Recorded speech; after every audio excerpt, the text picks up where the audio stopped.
what I know about stress is that where I previously thought stress was outside of myself or due to things or events or situations outside of myself, I've come to realize that really stress is an internal process.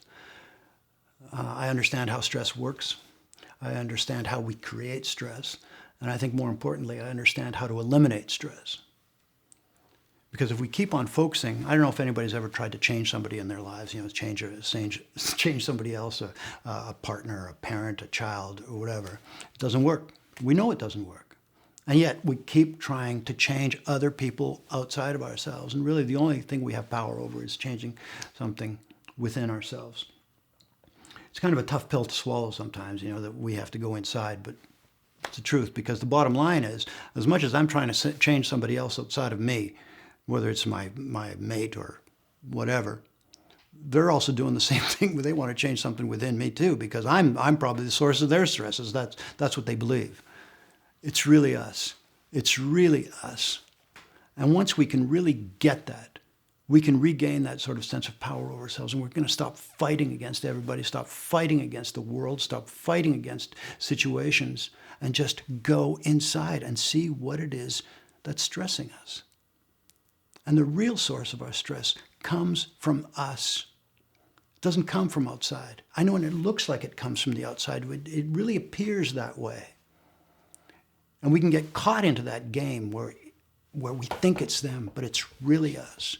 And when we really get that, when we can really sort of see that, and I have to remind myself of this all the time, is that somebody says something to me, does something to me that I don't like, and immediately I can feel the anger come up in me.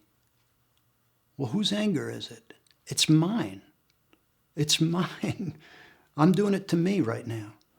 And I don't know how many people can relate to this. You've had an argument with somebody, and you're in your car alone, sitting in there, and you're thinking about that person, you're thinking about that situation, and you're fighting them. You can literally be talking to that other person, yelling at them in the car when you're sitting there by yourself.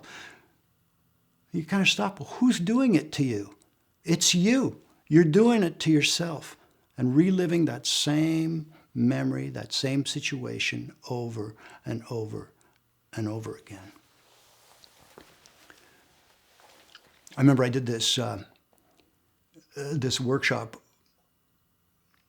in Los Angeles once, and there was this woman who had gone through a very traumatic experience. She had suffered incest, and she was asked, how many times did that happen? She said, well, it only happened once. She was a child. It happened once. And she said, okay. And how many times have you gone over that in your mind? She said, oh my God, hundreds, maybe thousands of times. So basically, she went through a traumatic experience once in her life that was done to her by somebody else. And then she ended up doing it to herself thousands of times. We end up doing it to ourselves. And it's maybe normal because we don't know how to change what's within us. But once we get to the point where we realize that we're doing it to ourselves, it's freedom. It is freedom.